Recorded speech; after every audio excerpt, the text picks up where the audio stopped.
Hola, muy buenas a todos. Vamos a comenzar ya esta nueva semana después del puente, que hemos recargado ya bastante bien las pilas y vamos a avanzar un poco en materia.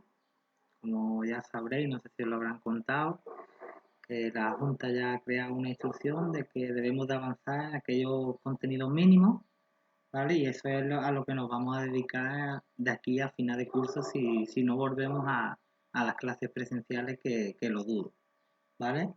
Pero bueno, nosotros vamos a ir nuestro ritmo, poco a poco, pero sin pausa, ¿vale?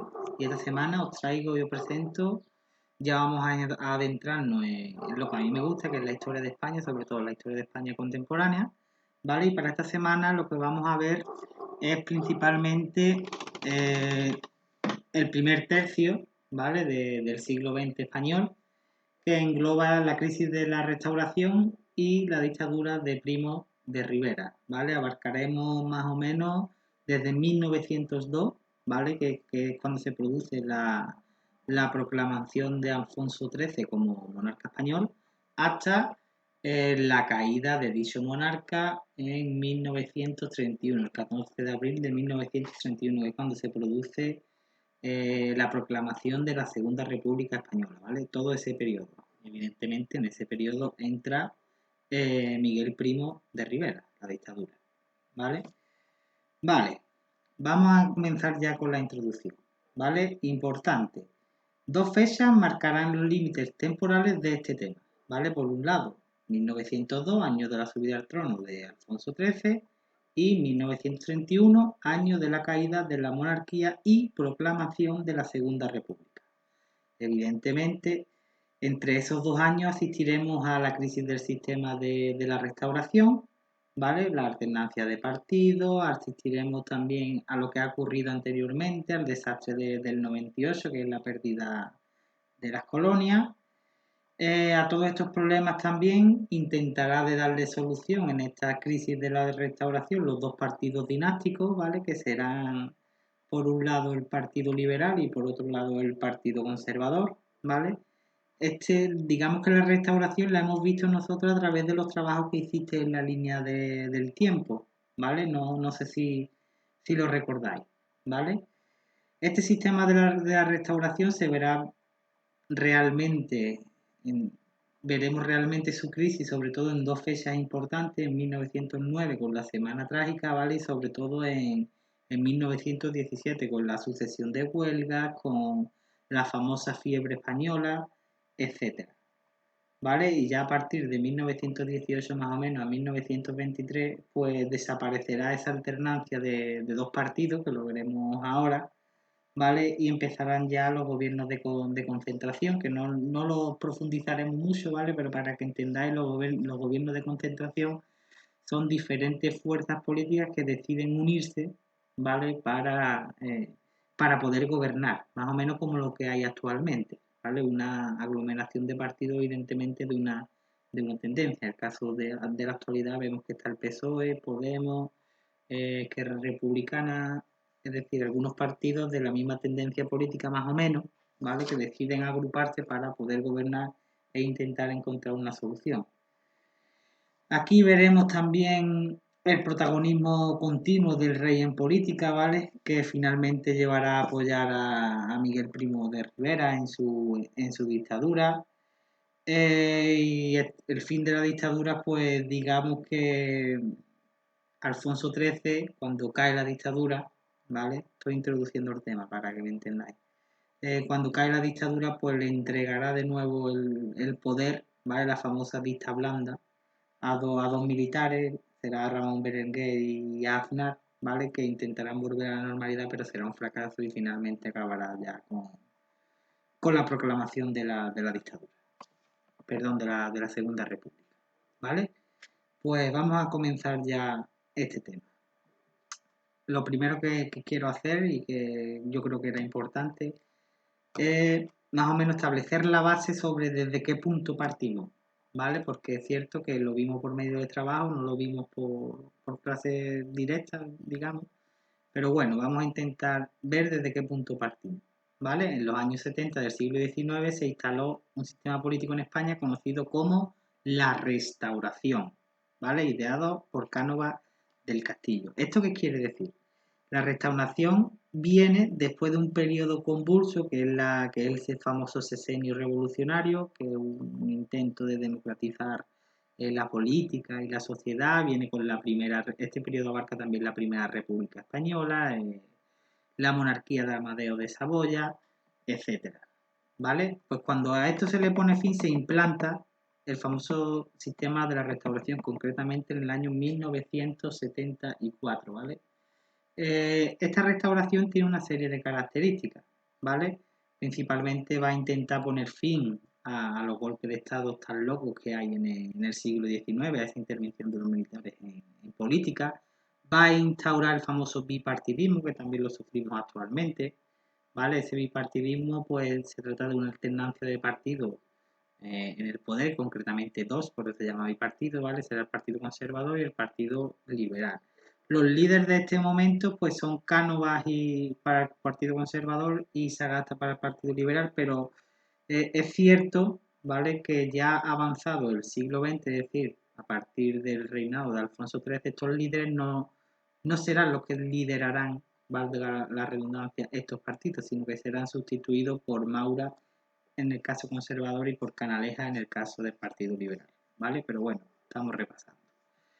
El modus operandi de la restauración, ¿cuál es? Pues ya lo vimos, ¿vale? La manipulación electoral, el famoso pucherazo, el fraude en las elecciones, la incidencia del caciquismo, que eran personas con influencia que obligaban a las personas a votar al partido que ellos decían, ¿vale? Porque esta persona, este cacique, tenía un importante dominio político y económico, sobre todo en el mundo agrario, ¿vale?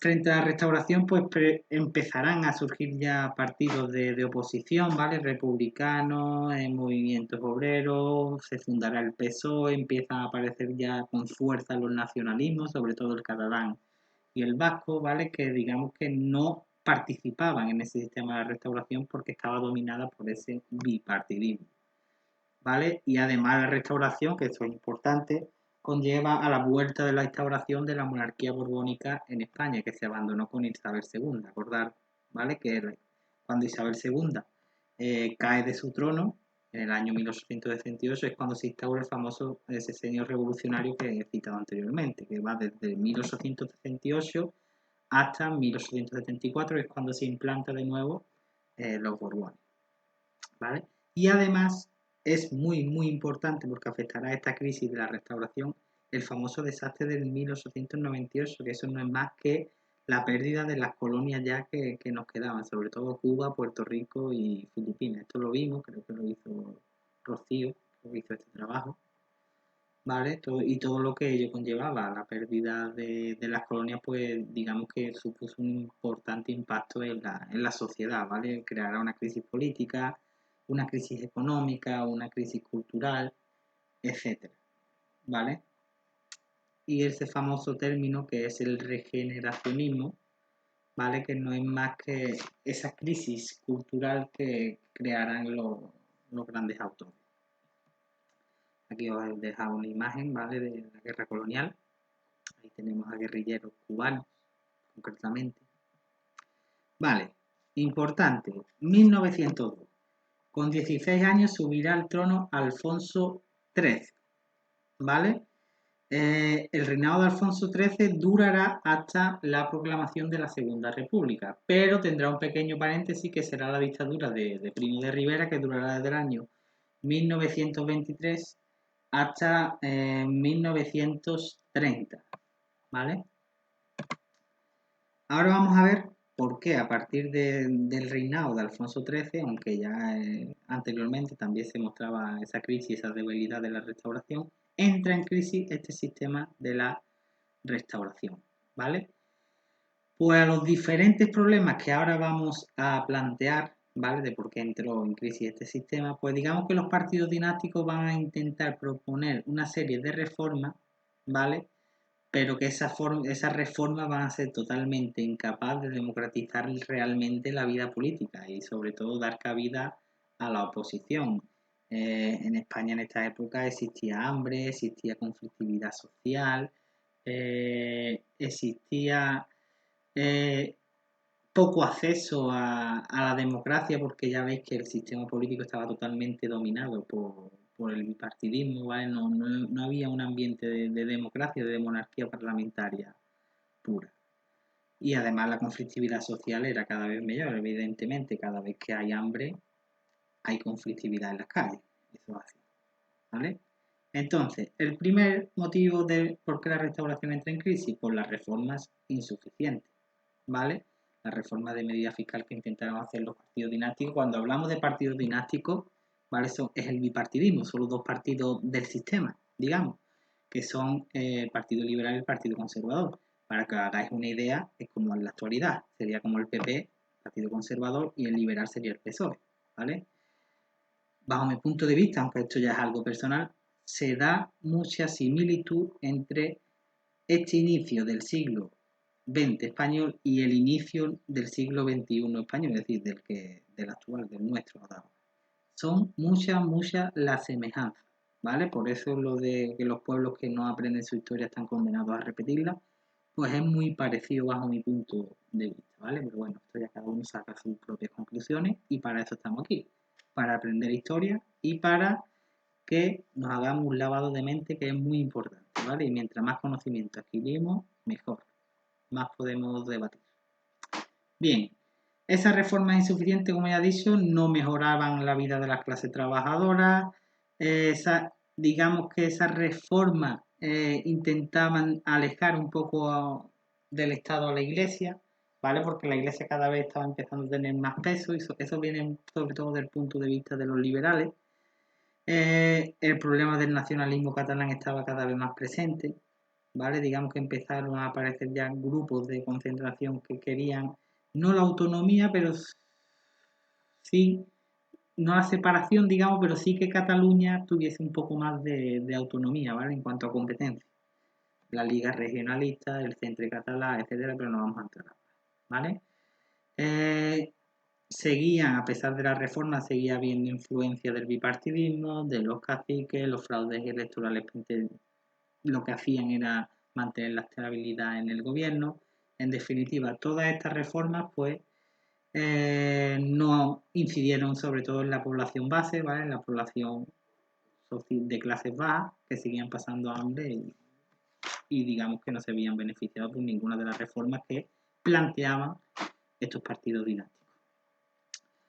Otro problema es el crecimiento de la oposición. Cuando hablamos de oposición, aquí hablamos de republicanismo, de socialismo y de los nacionalismos, ¿vale? Además de los movimientos sindicales, pero lo más importante era el republicanismo y el socialismo. Va a empezar a aparecer partidos políticos, ¿vale? Republicanos. En este caso será Unión Republicana de Alejandro Lerroux. Este personaje será importante en la Segunda República, ya lo veremos. El socialismo empezará ya a aparecer también, aparecerá el PSOE en 1879, que es cuando nace, cuyo líder será Pablo Iglesias, no el coleta de ahora, sino Pablo Iglesias que funda el PSOE, ¿vale? Y fijaros, en 1910 ese PSOE ya empezará a coger un diputado en el Parlamento, ¿vale? El primer diputado que será Pablo Iglesias. Además, en 1921 surgirá en España el Partido Comunista de España, ¿vale? Que será una decisión del PSOE. Los nacionalismos seguirá creciendo, sobre todo en Cataluña, en el País Vasco, ¿vale? Con la Liga Regionalista y el PNV. Los movimientos sindicales también empezará ya a generarse. Nace CNT, que es un importante movimiento sindical, sobre todo de inspiración anarquista, ¿vale? Y nace UGT, Unión General de Trabajadores, que será principalmente de tendencia socialista. Acordaros que esto lo hemos visto, la diferencia entre anarquismo y socialismo, ¿vale? Que son dos caminos diferentes de alcanzar logros sociales para la población, ¿vale? Acordaros de la diferencia entre anarquismo y socialismo.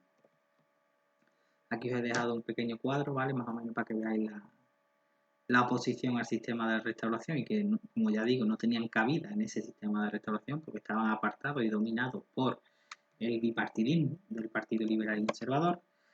Otro problema es la guerra de Marruecos, ¿vale? Que comenzará en 1909 y finalizará en 1927, ¿vale?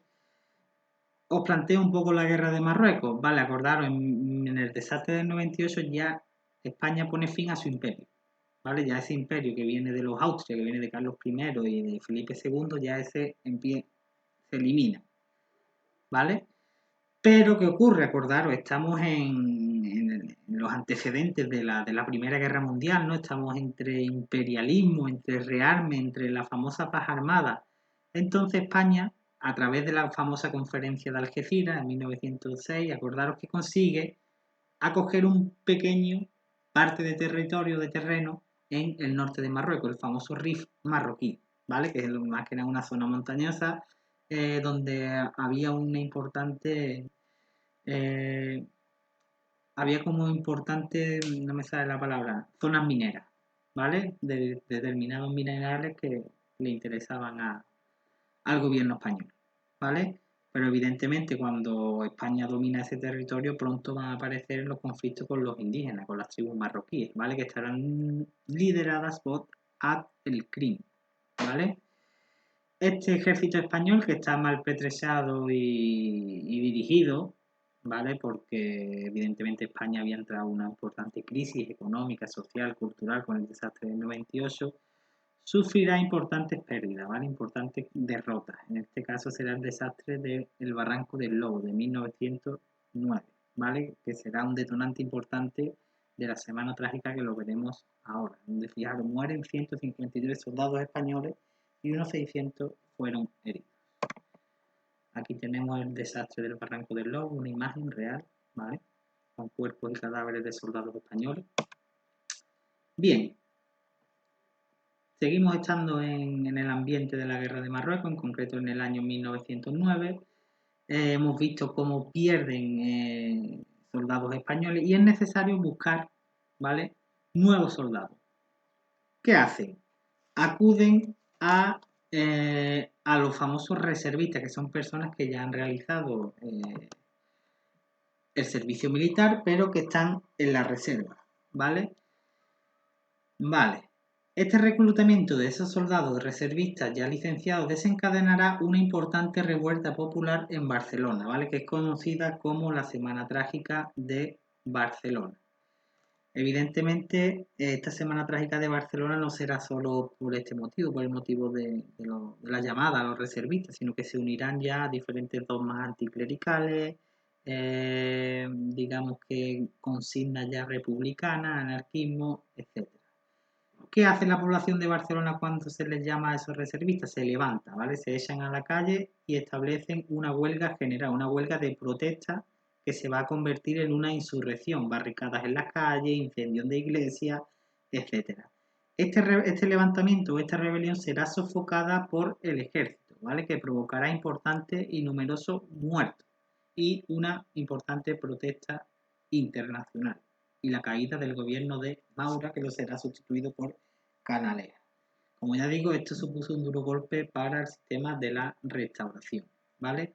Y llegamos a otro de los grandes motivos de por qué entra en crisis, porque ya se veía tambalear ese sistema de la restauración, que es la famosa crisis de 1917. Esta crisis va a mostrar la fragilidad del sistema de la restauración, ¿vale?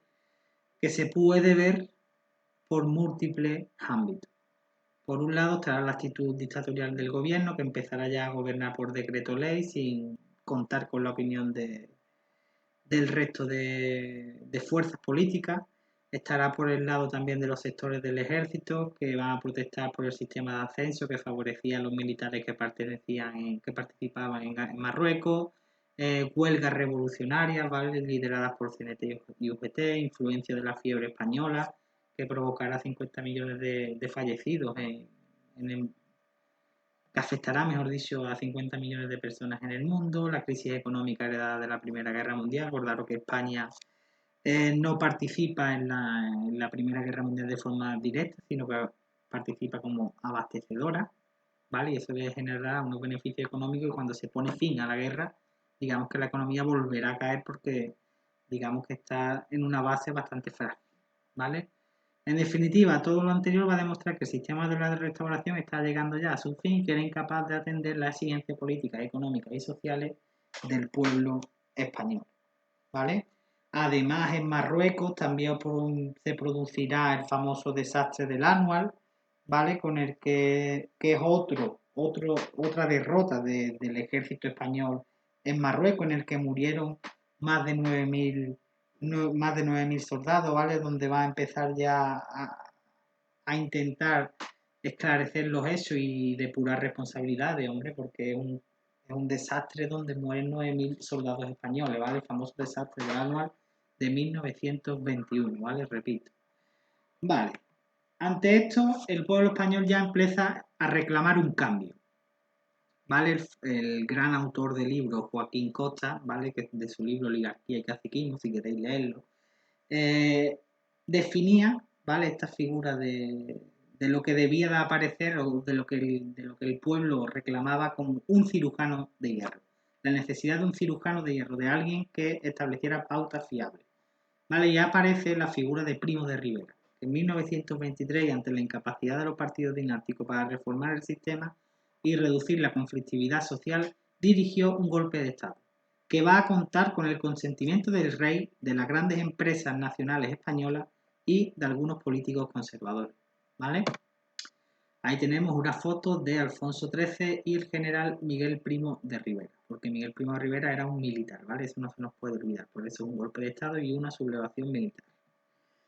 Vale, empezamos ya hemos visto la crisis de la restauración y lo que hace que el pueblo vea necesario, tampoco es que el pueblo lo vea necesario, pero que el pueblo ya pida nuevas exigencias políticas, también es importante entender en el clima en el que se instaura esta dictadura de Primo de Rivera. Fijaros la fecha, ¿vale? 1923, que ha ocurrido en Italia, ¿vale? Con el ascenso de Mussolini y todas esas noticias ya empiezan a llegar. Entonces, digamos que el clima y el caldo de cultivo que se genera es apto para infundar esta dictadura, ¿vale? En este caso de Primo de Rivera.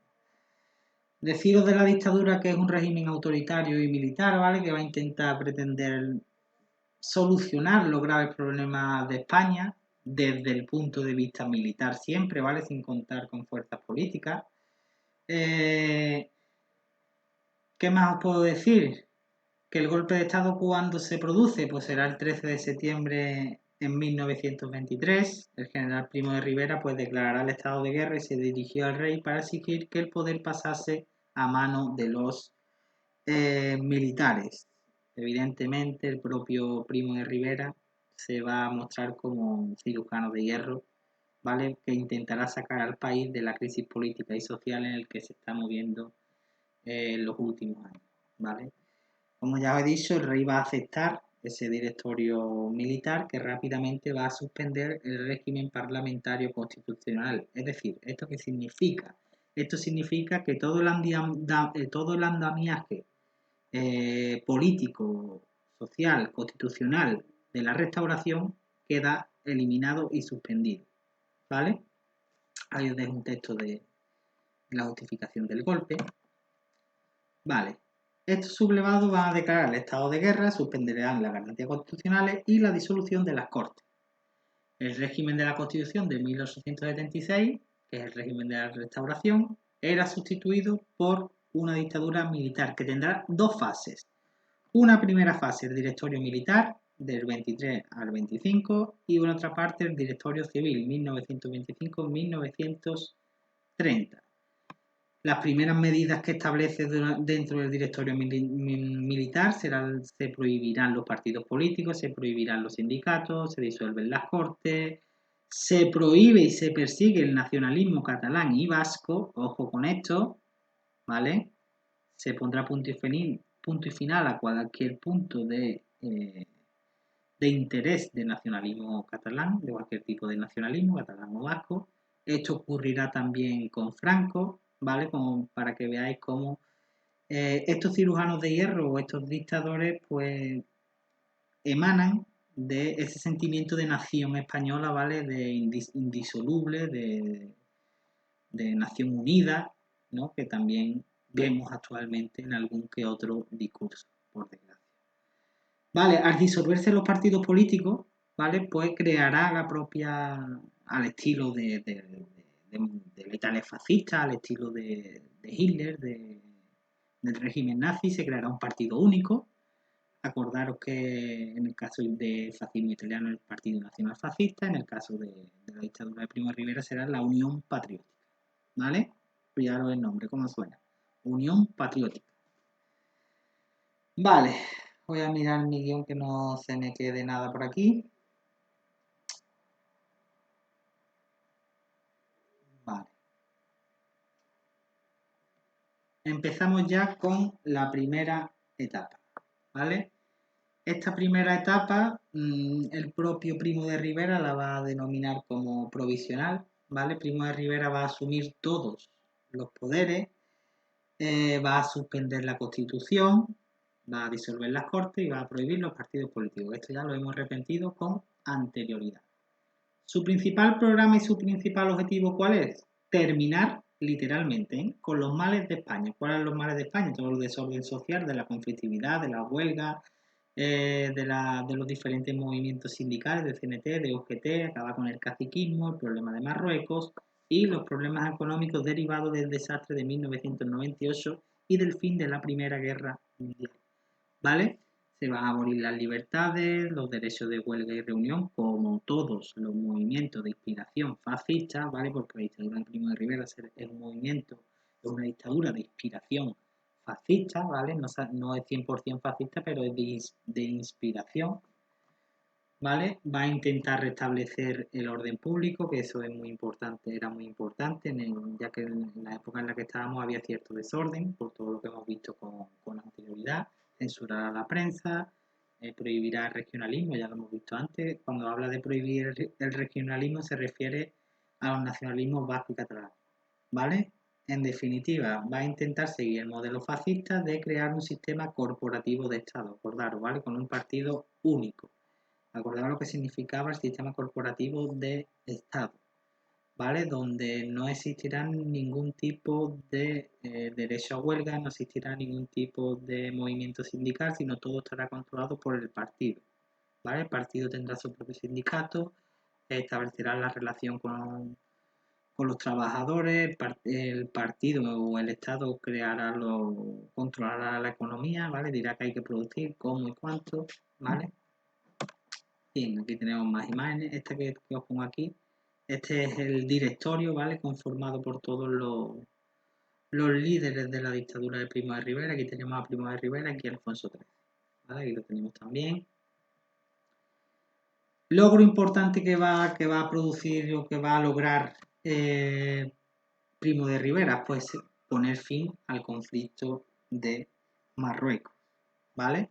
¿Cómo? En 1925 se va a producir el famoso desembarco de Alucema, que es una bahía en la costa norte de Marruecos, que va a permitir la victoria española sobre las tropas de Abdelkrim. Es cierto que esta acción militar tiene la colaboración de Francia, ¿vale? En este episodio va a destacar ya la Legión, ¿vale? En la cual va a empezar a sobresalir ya un joven oficial que será Franco, ¿vale?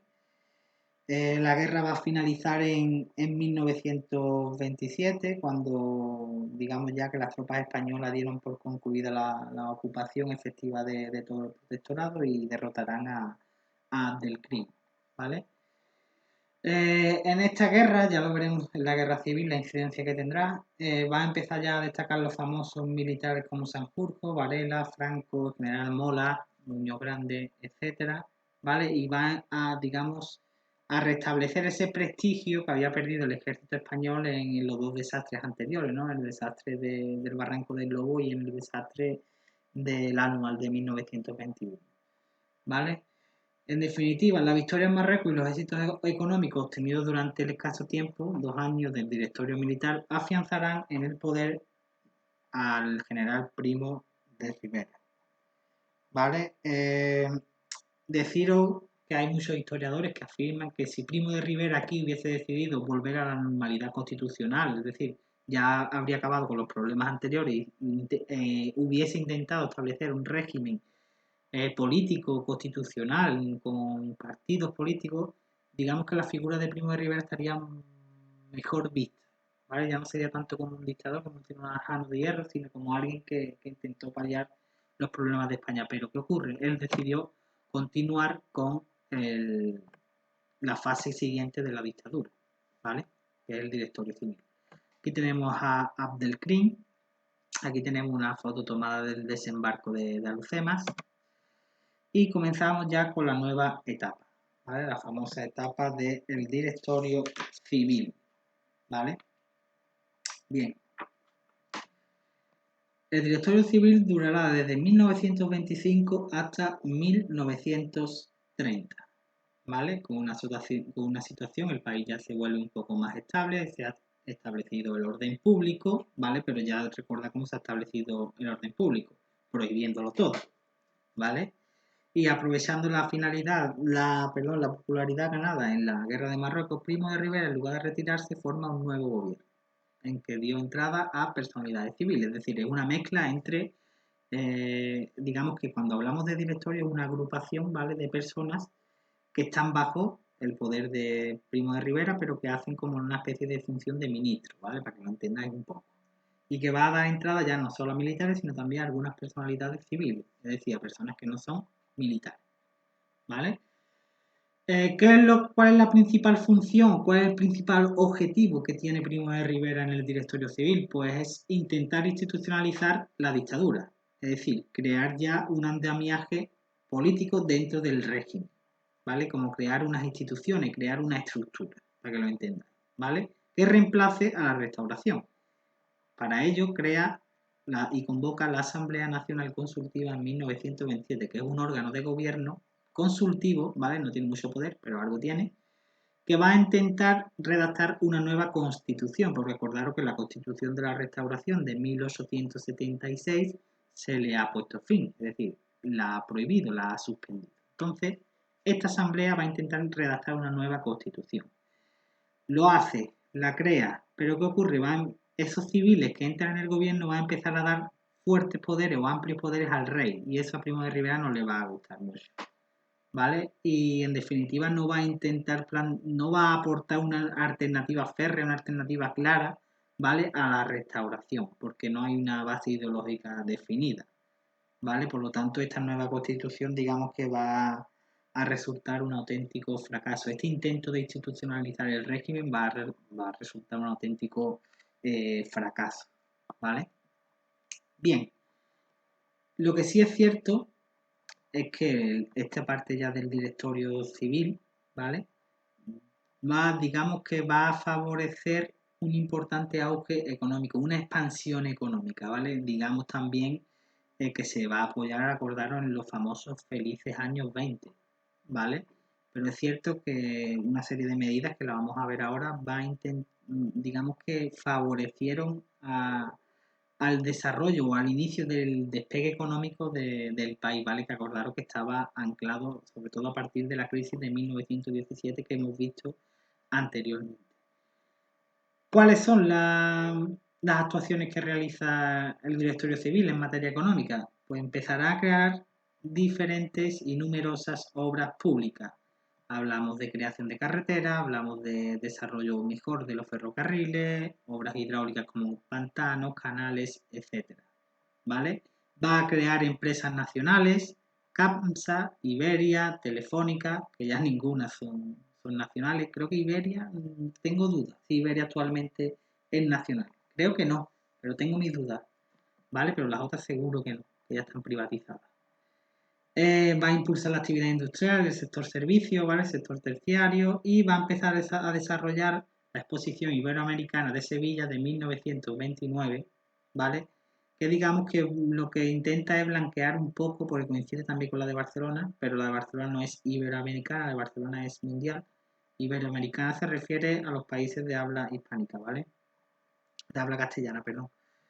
Y va a intentar blanquear la actuación del dictador. Para que entendáis un poco, bueno, ahora la vemos en el plano. En definitiva, esta política estará orientada principalmente hacia la defensa y protección de la economía española para impulsar su reactivación. No obstante, es algo coyuntural, es decir, las expectativas no eran a largo plazo, sino que eran a corto. Era, venga, vamos a empezar a sacar al país y ya vemos qué ocurre de aquí a 5 años, ¿no? Era algo a corto plazo, y se demostró después, ¿vale? Con la crisis de los años 30. Aquí os he puesto un plano general de la exposición iberoamericana para que seguramente a Sevilla habéis ido, ¿vale? Digamos que esa exposición iberoamericana de 1929 pues se creó el famoso pabellón, lo que es la Plaza de España, ¿vale? Todo el parque, lo que es el Parque de María Luisa, ¿vale? Con los diferentes pabellones, por ejemplo, aquí tenéis el pabellón real, aquí tenéis el pabellón de arte antiguo, también está el pabellón de Portugal, el pabellón de Perú, el pabellón de Chile, ¿vale? Que es todo lo que rodea a el parque actualmente de María Luisa, ¿vale? Aquí, no sé, este no, el edificio que está enfrente de este es el Museo de Arte Arqueológico en Sevilla, ¿vale? En definitiva, para que entendáis un poco, toda esta zona que es muy famosa actualmente de Sevilla, pues se creó para eso, para la exposición iberoamericana de 1929, ¿vale? Digamos que la función de esos pabellones de los diferentes países, de Cuba, Santiago, Marruecos, Fiaro, Guinea Española, era demostrar o mostrar, ¿vale? La grandeza de esas culturas, ¿vale? Y bien, ya llegamos ya al fin de la dictadura, que yo creo que ya está bien. Vamos a ver este fin de la dictadura, cómo se produce. A partir ya de 1928 va a empezar ya a mostrar la decadencia, la dictadura, va a empezar ya a tambalear, ¿vale? Va a empezar a existir más aumentos de oposición al régimen, ¿vale? Hablamos de comunistas, de anarquistas, de republicanos, de intelectuales como Unamuno, Ortega y Gasset, Marañón, Gregorio Marañón, etc. El ejército también va a empezar ya a mostrar descontento con Primo de Rivera y también las dificultades presupuestarias, ¿vale? Porque, bien, como sabéis, el Estado español está endeudado desde casi que se fundó, ¿vale? Y llegados el 27 de enero de 1930, debido a una grave enfermedad, ¿vale? Primo de Rivera presentará la dimisión al rey Alfonso XIII, quien se apresura a aceptarla y, presionado por los políticos conservadores y liberales, es decir, partidos dinásticos, acordaros, que deseaban volver al parlamentarismo, es decir, al sistema de la restauración. Primo de Rivera, una vez que presenta su dimisión, se exiliará a París, donde morirá en 1930, ¿vale? 2 meses después, es decir, en marzo. Vale. Ante el fracaso de la dictadura, Alfonso XIII va a intentar establecer ese régimen de la restauración y, como expliqué ya al principio, le dará el poder a el general Berenguer, ¿vale? Y comenzará lo que se conoce como el periodo de la dicta blanda. Aquí tenemos un diario de la época, el Imparcial, ¿vale? Anoche presentó al rey su dimisión y la de todo el gobierno, el general Primo de Rivera. Hoy jurará ante su majestad un gobierno presidido por Dámaso Berenguer, ¿vale? Ahí os he puesto lo que significa dicta blanda, ¿vale? Fue el último periodo de la restauración borbónica y del reinado de Alfonso XIII en España. Y ya, a partir de esta dicta blanda, empieza ya a gestarse el camino hacia la Segunda República Española. Fijaros, en 1930 se va a firmar el Pacto de San Sebastián entre todos los opositores, ¿vale? Participarán republicanos, socialistas, radicales, catalanistas, la CNT no participa, pero sí se adhiere, ¿vale? ¿Cuál es el objetivo del Pacto de San Sebastián? Digamos que es un acuerdo firmado por toda la oposición con el objetivo de poner fin a la monarquía, ¿vale? Aquí tenemos algunos de los principales representantes políticos de las diferentes tendencias que firmaron, ¿vale? Este pacto de San Sebastián, que como ya digo, el objetivo era imponer un régimen democrático y poner fin a la monarquía.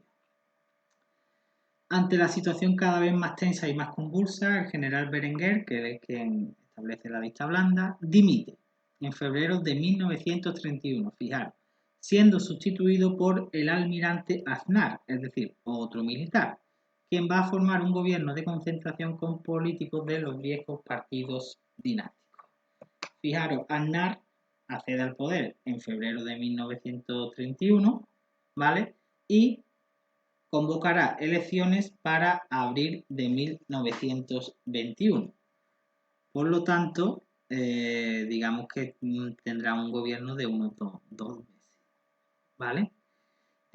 Cuando Aznar convoca elecciones municipales para abril, ahí ya es cuando se remarca ya el camino hacia la Segunda República, porque esas elecciones de 1931, del 14 de abril de 1931, pues digamos que la población española lo tomó como si fuera un plebiscito. ¿Vale? ¿Esto qué es? Un plebiscito es como, ¿cómo os lo explico? Un plebiscito es como un punto y aparte, es decir, era una forma de ver que la población española quería o monarquía o república, ¿vale? Así se lo tomó el pueblo español. ¿Y qué ocurre?